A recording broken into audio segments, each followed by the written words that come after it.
दोस्तों, रोजा Louis मैकाली parks का जन्म 4 फरवरी 1913 को टस्केगी, अलाबामा, अमेरिका में हुआ था। वे एक साधारण अफ्रीकी अमेरिकी परिवार में पैदा हुई थी, जहां नस्लीय भेदभाव और सामाजिक अन्याय आम बात थी। उनके पिता जेम्स मैकाली एक बढ़ई थे और माता लियोना एडवर्ड्स एक शिक्षिका थी। रोज़ा के जीवन की शुरुआत ही संघर्षों से भरी रही। जब वह मात्र 2 वर्ष की थी, तब उनके माता पिता का आपसी संबंध बिगड़ गया और वे अलग हो गए। इसके बाद रोज़ा अपनी माँ और छोटे भाई सिल्वेस्टर के साथ अपनी नानी नाना के पास पाइन लेवल, अलाबामा चली गईं। उनका बचपन एक छोटे से फार्म हाउस में बीता, जहाँ परिवार खेती बाड़ी करता था। रोज़ा को बचपन से ही पढ़ाई में भी रुचि थी। उनकी माँ चाहती थी कि उनकी बेटी शिक्षित हो और एक आत्मनिर्भर जीवन जिए। उन्होंने रोज़ा को Montgomery industrial school for girls में भेजा, जहाँ केवल अफ्रीकी अमेरिकी लड़कियों को ही शिक्षा दी जाती थी।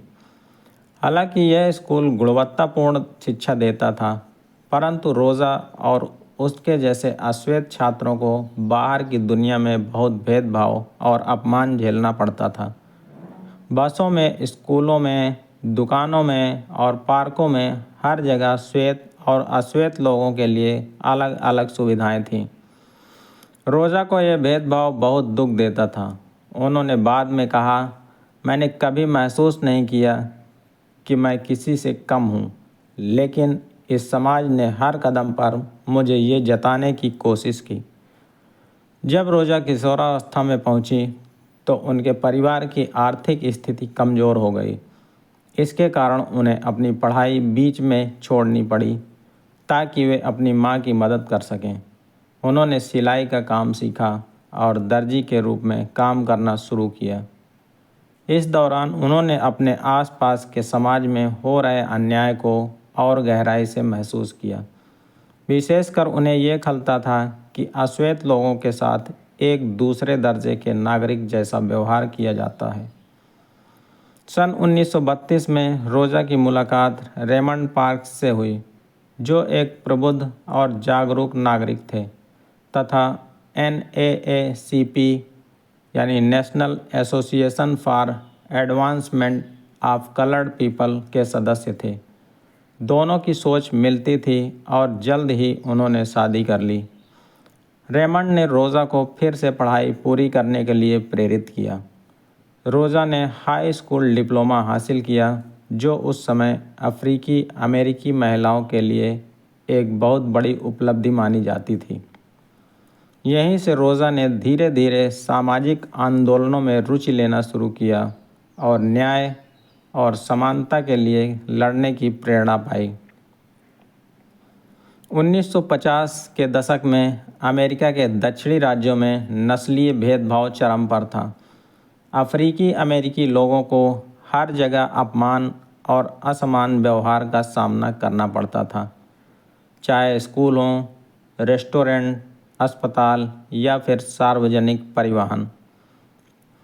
मोंटगोमेरी शहर की बस व्यवस्था में विशेष रूप से श्वेत और अश्वेत यात्रियों के लिए अलग अलग सीटें निर्धारित थीं। बस की आगे की सीटें गोरों के लिए होती थीं और पीछे की सीटें अश्वेतों के लिए।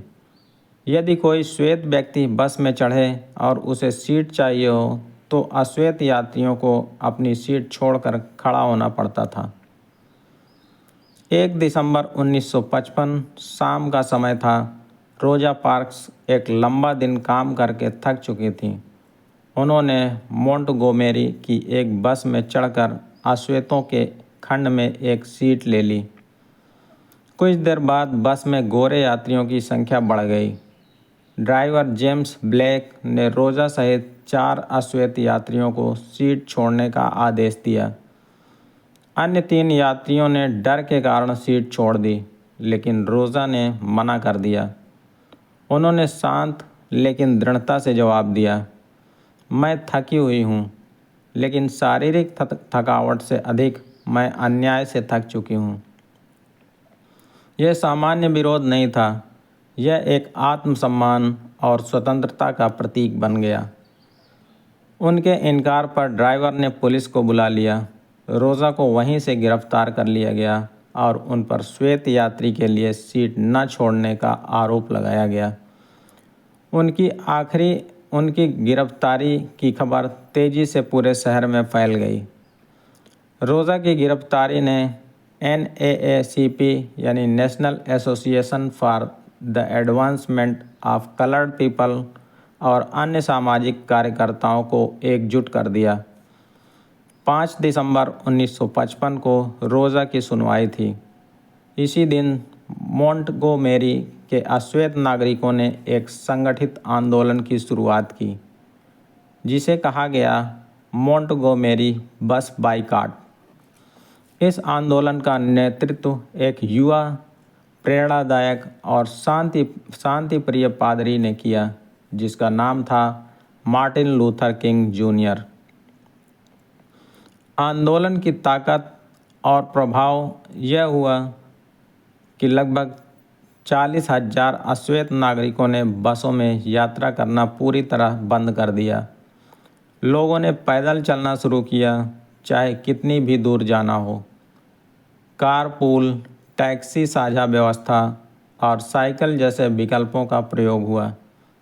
यह बहिष्कार केवल एक दिन का नहीं था, ये चला 381 दिनों तक। इतने लंबे समय तक शांतिपूर्ण लेकिन दृढ़ विरोध ने यह सरकार और व्यवस्था को हिलाकर रख दिया। आखिरकार अमेरिकी सुप्रीम कोर्ट ने 13 नवंबर 1956 को फैसला सुनाया कि बसों में नस्लीय भेदभाव असंवैधानिक है।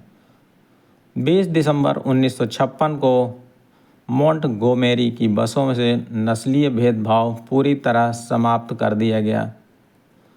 रोजा पार्क्स का वह एक छोटा सा निर्णय, सीट न छोड़ना, अमेरिकी इतिहास में एक महान सामाजिक क्रांति की चिंगारी बन गया। यह केवल उनकी व्यक्तिगत हिम्मत की कहानी नहीं थी, बल्कि पूरे समाज की जागरूकता और संघर्ष का प्रतीक बना। मोंटगोमेरी बस बहिष्कार भले ही सफल रहा, लेकिन इसके बाद रोजा पार्क्स और उनके परिवार को कई मुश्किलों का सामना करना पड़ा। उन्हें दर्जी की नौकरी से निकाल दिया गया। उनके पति रेमंड पर मानसिक दबाव इतना बढ़ गया कि उनकी तबीयत बिगड़ने लगी। परिवार को लगातार धमकियां मिलती रहीं। इस कारण रोज़ा और उनका परिवार 1957 में मोंटगोमेरी छोड़कर डेट्रॉइट, मिशिगन चले गए, जहां वे शांति से जीवन जी सकें और सामाजिक कार्य जारी रख सकें। डेट्रॉइट में रोज़ा ने नस्लीय समानता और नागरिक अधिकारों के लिए संघर्ष जारी रखा। उनकी प्रमुख भूमिकाएं 1965 से 1988 तक उन्होंने अमेरिकी कांग्रेस सदस्य जॉन कॉनियर्स के ऑफिस में काम किया। उन्होंने रोज़ा and Raymond parks institute for self development की स्थापना की, जहां युवाओं को नेतृत्व और नागरिक जिम्मेदारियों के लिए प्रशिक्षित किया जाता था। वो शिक्षा, मताधिकार, बेरोजगारी और महिला अधिकारों से जुड़े आंदोलनों से जुड़ी रहीं। रोजा पार्क्स ने अपना पूरा जीवन सामाजिक न्याय, समानता और इंसानियत के लिए समर्पित कर दिया। उनके योगदान को अमेरिका और पूरी दुनिया ने सराहा। उन्हें अनेक प्रतिष्ठित पुरस्कार मिले। उनके पुरस्कारों में प्रेसिडेंशियल मेडल ऑफ फ्रीडम 1996 में, अमेरिका का सर्वोच्च नागरिक सम्मान राष्ट्रपति बिल क्लिंटन द्वारा प्रदान किया गया,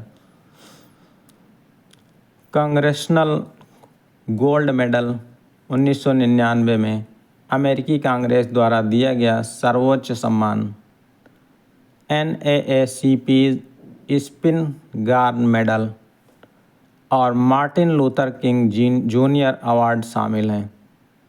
उनके नाम पर कई स्कूल, सड़कें और पुस्तकालय बने। 24 अक्टूबर 2005 को रोजा पार्क्स का निधन 92 वर्ष की उम्र में डेट्रॉइट में हुआ।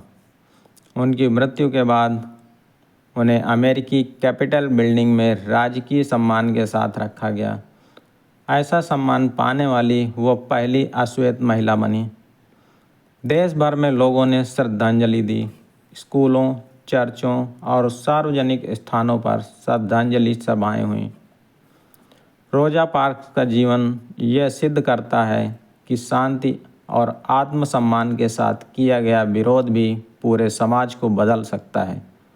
उनकी हिम्मत और सत्यनिष्ठा ने अमेरिका में सिविल राइट्स मूवमेंट को जन्म दिया, हजारों लोगों को अधिकारों की लड़ाई के लिए प्रेरित किया, दुनिया को यह सिखाया कि परिवर्तन के लिए केवल आवाज़ उठाना ही काफ़ी नहीं, बल्कि सही समय पर ना कहना भी क्रांति का पहला कदम हो सकता है। आज भी वे दुनिया भर में एक प्रेरणा स्रोत, विशेषकर महिलाओं, युवाओं और वंचित वर्गों के लिए एक प्रकाश स्तंभ हैं। रोजा पार्क्स ने यह दिखा दिया कि एक शांत लेकिन दृढ़ विरोध भी सामाजिक क्रांति की नींव रख सकता है।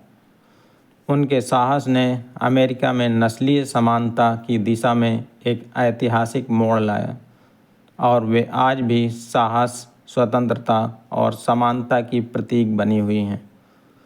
दोस्तों, रोजा पार्क्स की ये कहानी आपको कैसी लगी ज़रूर लिखिएगा। धन्यवाद। जय हिंद।